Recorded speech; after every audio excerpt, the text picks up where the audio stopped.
Ren Wenbing finds it difficult to abandon the abandoned brick factory that was once a booming enterprise in Dongguan, the center of China's manufacturing industry. The 54-year-old recalls, pointing at where he used to build furniture and where everyone would congregate for lunch, all the workers feel astonished. In an effort to save expenses, the company's owner relocated production to Southeast Asia. Mr. Ren claims that he is entitled to redundancy pay in excess of 80,000 RMB, $11,000, £8,800, which may take years to accrue. He continues, "We are grieving and disappointed, as a machine smashes the panes with a sledgehammer." Mr. Ren's sorrow extends beyond the demise of a furniture company. The demise of China's once unstoppable economy, which is making it more difficult for millions of workers to obtain employment, grieves him. Not enough is created in China anymore for guys like him. However, China has been accused by the West of producing far too much. This was the main takeaway from U.S. Treasury Secretary Janet Yellen's most recent visit. She chastised Beijing for unfair economic practices, saying that it produces more than the world could consume or that it needs. The "Made in China" label that appears embroidered, stitched, or stamped on t-shirts, coffee tables, and televisions in countless homes worldwide is evolving. It is currently the central component of the solar panels driving Europe's renewable plans and the electric cars flooding the country. And the West is concerned about that. A global recession, tight COVID lockdowns, and growing trade tensions with the US have caused several manufacturers who previously flocked to China to go elsewhere. The amount of foreign capital in the nation is at a 30-year low. However, while the traditional industrial pillars of apparel, furniture, and electronics are having trouble surviving, Beijing is turning to its new productive forces: solar energy, lithium batteries, and electric vehicles. Salesman Yan Mu displays the company's storage batteries and states, "We are exporting to the UK, Belgium, Germany, and most European countries, but also to Africa, Australia, South America, North America, and also Southeast Asia." This is one of the booths at an exhibition in a renovated and repurposed steel plant on the outskirts of Beijing, hosted by hundreds of green energy storage firms. In my opinion, Chinese businesses are dominating the entire energy storage industry. Everything is affected by innovation, new technologies, battery cells, PCS, power conversion systems, etc. Currently, I estimate that between 80 and 90% of energy storage devices are created and produced in China.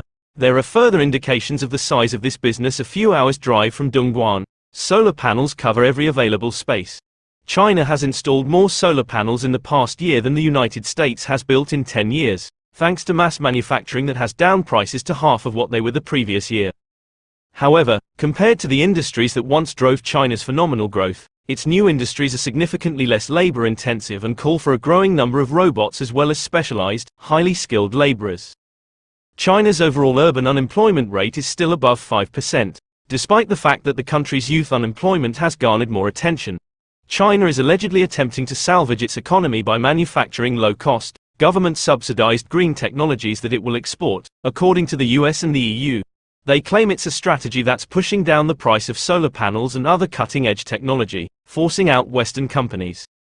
China claims that innovation, not government subsidies, is the reason for its success, and that as more nations switch from fossil fuels to more environmentally friendly energy sources, there will be a market for their products.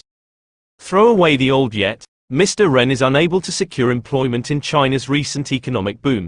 Moving to Dongguan, a city in the southern coastal province of Guangdong, he left his family farm in Henan as a youngster and became renowned as the factory of the world, due to its abundance of manufacturers. He once went 11 years without going home. He is one of the around 300 million migrant laborers who have left rural China to seek employment in the cities. Most go away from their family behind. Mr. Ren and his wife reside in Dongguan, where it is estimated that 75% of the 10 million people living there are migrants. Their children are being raised by their grandparents. He says, "Of course my kids miss me," and he and his wife had no choice. "We didn't make much money. We didn't have much money left over after paying for our daily expenses, sending money home for our parents, and funding our kids' schooling. This is a problem that all migrant workers have," he says. "We must live apart from our loved ones and work in different provinces if we wish to support our old and our youngsters. This is how things actually are." Their lives now stand at a crossroads, much like China's future. Now, Ren and his spouse share a room big enough to accommodate a single bed and a side table. That's where he sits and looks through employment adverts on his phone. The majority of factories pay less than the minimum wage of 16 RMB, $2.50. £2 per hour. Only 13 RMB was advertised per hour. He has gone to court to obtain his redundancy money because he needs it. However, it looks like the owner has fled the nation, leaving him and over 300 former co-workers in a precarious situation. We have deep affections for this country and have seen the changes in Dongguan. This is our second house. If we had to go now, we would feel disoriented and incredibly sad.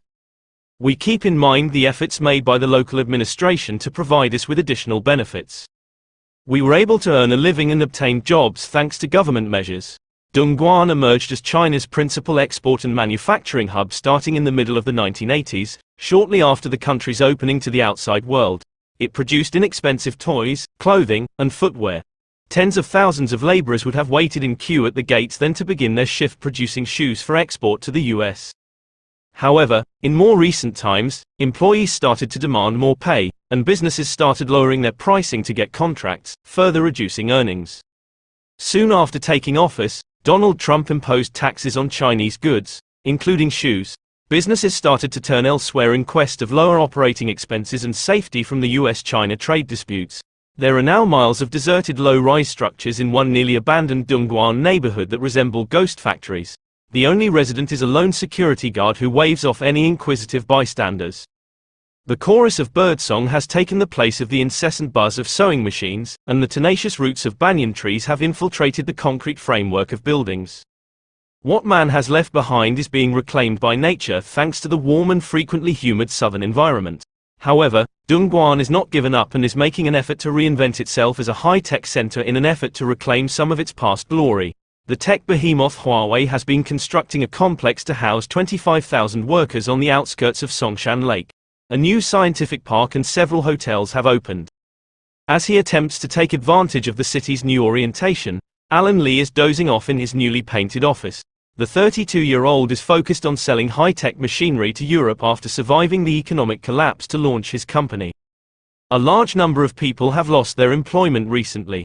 Due to debt, others were compelled to sell their homes. We observe that a lot of businesses experience a decline in export demand. The managers have to shut down their factories due to extreme financial strain.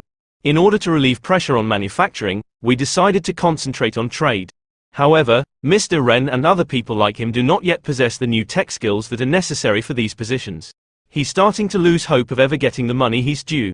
He considers the explanation he will give his kids for their father's absence.